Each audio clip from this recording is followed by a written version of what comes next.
Bonjour à tous, petite vidéo pour présenter un logiciel qui s'appelle Clipchamp, qui est en ligne, gratuit, et qui permet en fait de faire du traitement vidéo de relativement bonne qualité quand même.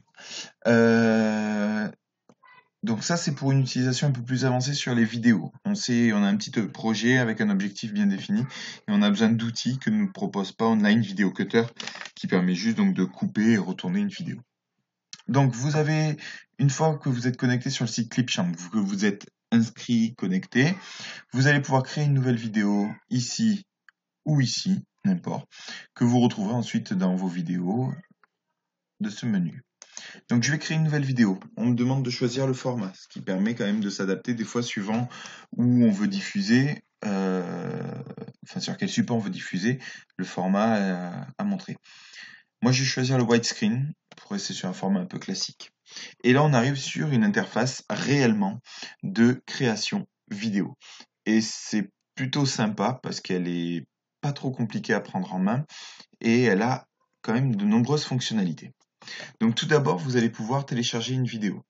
Une vidéo pour laquelle vous allez pouvoir donc travailler dessus et élaborer votre projet. Donc je vais prendre celle-là. Allez, hop. Ma vidéo se télécharge, hop.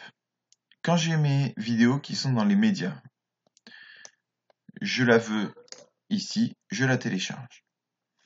Une fois que je l'ai dans ma bande de travail, je peux la couper. Une fois que je la coupe, j'ai deux parties. Donc quand j'ai deux parties, vous voyez, il suffit de la soulever, par exemple.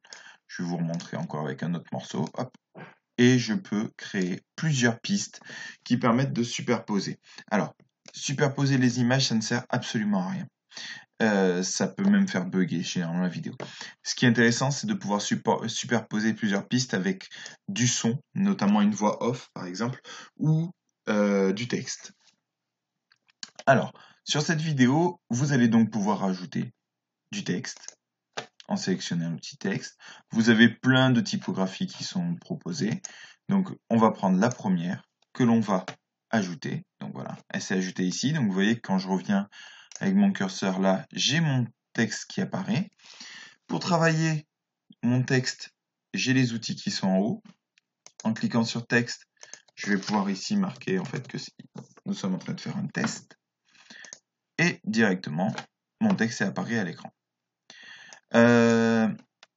Ensuite, une fois que vous avez compris ces premières fonctionnalités, vous en avez d'autres à découvrir qui sont un peu plus complexes. Il y a quelque chose qui est intéressant. C'est ici, toujours dans Ajouter un média, vous pouvez ajouter votre webcam. Donc par exemple, vous pouvez prendre une vidéo sur Internet et au bout d'une minute, vous avez besoin de donner des explications sur ce qui a été dit dans la vidéo.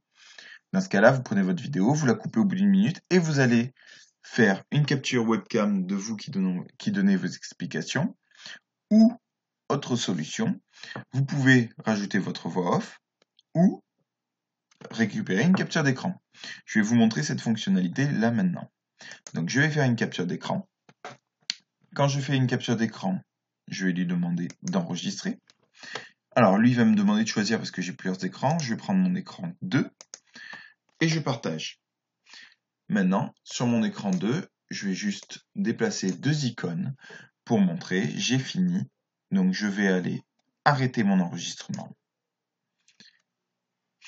Maintenant, sur mon écran 2, je vais juste déplacer deux icônes pour montrer j'ai fini. Donc je vais aller arrêter mon enregistrement. Voilà. Donc maintenant que j'ai fait ça, je vais rajouter la vidéo à mon projet. Vous voyez qu'il me la télécharge là. Et en plus, il me la rajoute directement dans mes médias. Ce qui fait que cette vidéo, je peux l'attraper et venir la rajouter directement dans ma vidéo finale. Donc si je reprends maintenant mes trois éléments, je vais donc décaler de manière à ce que ça ne se chevauche pas. Et donc si je prends ma vidéo à partir de là, hop, on passe de maintenant sur mon écran 2. Je vais juste. Donc là, on est vraiment sur un logiciel de prise en main de vidéo qui est beaucoup plus performant que ce qui avait pu être présenté dans Online Video Cutter. Une fois que vous avez finalisé votre vidéo, que vous avez exploité tout ça, je vous laisserai découvrir, vous pouvez exporter votre vidéo. On va vous demander donc si c'est de la vidéo, si c'est du GIF, parce qu'on peut faire des GIFs, et vous allez pouvoir choisir la résolution. Donc, la version gratuite ne vous propose que la version en 480p avec une compression par défaut, mais cela permet au moins, avec un outil qui est gratuit, de faire des premières vidéos avec des petits montages qui permettent d'être regardés sur un téléphone ou sur une tablette avec une qualité relativement correcte. Donc vous continuez.